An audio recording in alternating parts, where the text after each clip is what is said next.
Lava is entering the ocean south of Leilani Estates. Hawaiian Volcano Observatory says 2 lava flows from one fissure started entering the water near Mackenzie State Park overnight. People are advised to stay away, and the Coast Guard is only allowing permitted tour boats in the area. Also, officials say sulfur dioxide emission rates tripled downwind of the rift zone today. They're especially high in Kamaili, Seaview, and Malamaki. Also, some fissures in Leilani Estates reactivated overnight. As for seismic activity, HVO says there was a magnitude 4.9 earthquake just before noon today. And at the summit, HVO says there were 2 explosive eruptions of ash over the past day, plus several smaller ash emissions. More explosions are possible, they say, at any time. Good evening, and thank you for joining us. The huge white plume created when lava enters the ocean poses a serious danger for anyone nearby. Howard Dashevsky has more on that and the lava that crossed the highway overnight. He joins us live in Taupo. Howard? Hi, Kathy. Yes, good evening from the Big Island. We had a chance to see that plume up close and personal. We took a bit of a field trip today, courtesy of the National Guard. They took us to what is now the new end of the road of Highway 137. It's a place where just last night cars were driving in and out, but today it's a dead end. Lava piled some 20 feet high. So if the wind shifts and you start to see the plume heading back this direction, you know, it's time to don the mask and start moving back.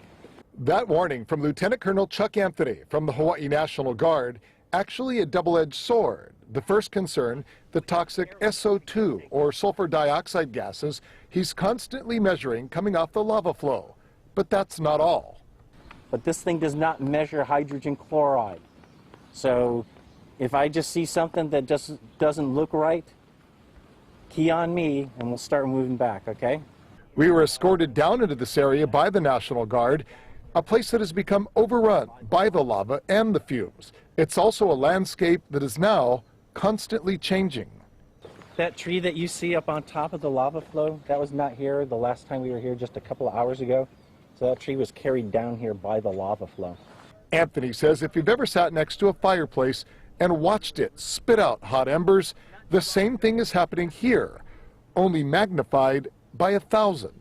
So if we get close, just be cognizant, you know, a hot cinder could come popping out and you just don't want to be on the receiving end of that. National Guard officials tell us this lava flow right here covered Highway 137 sometime between midnight and 3 o'clock in the morning. As you look inside, you could still see the fire burning inside of it. Believe me, you could feel the heat coming off. And as we look up, the giant plumes of steam. That's where 2 separate fingers of lava are entering the ocean little more than 100 yards from where we're standing. And those steam clouds represent the newest reason for concern, something called laze, a mixture of dangerous gases along with small particles of glass-like material. Because of that, you know, the gaseous cloud or the vapor that's coming off the ocean, it's got hydrogen chloride, some other nasty stuff. You just don't want to be around it for too long. And that's why I'm kind of keeping one eye on that. When the lava hits the water, sometimes you can actually get glass shards that are emitted, and you know, they fly and could cause some damage. So again, you don't want to be anywhere near the water while that lava's flowing into it. People taking shelter here? Yes, ma'am. How are you holding up? Oh, pretty good. Yeah? Yeah, I would like to go home. I know. Also today, Hawaii U.S. Senator Mazie Hirono visiting the 3 Red Cross shelters. She said she returned home only for 2 days to attend the funeral of former Senator Daniel Akaka, but that it was too important not to come here as well. Describe what you've seen, the images on TV, the families in these centers, and what Washington is prepared to do to help.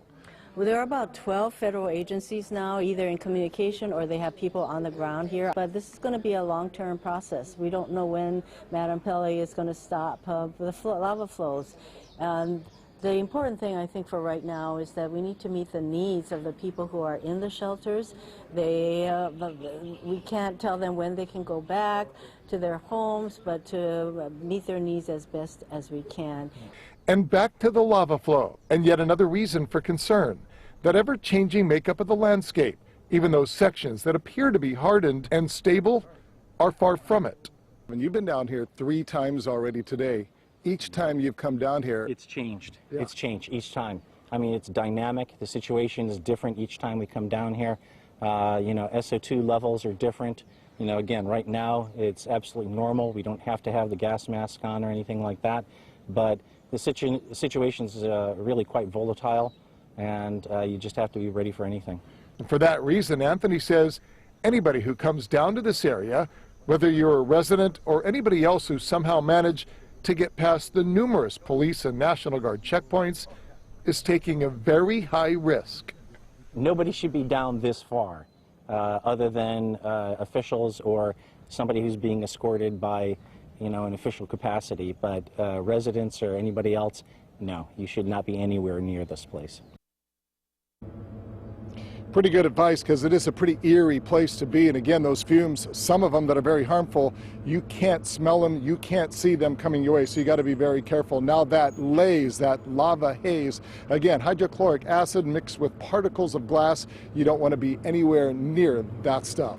That does it for now. We're going to continue to follow the very latest with this eruption, but for now we send it back to you in Honolulu. McKenna, take it away.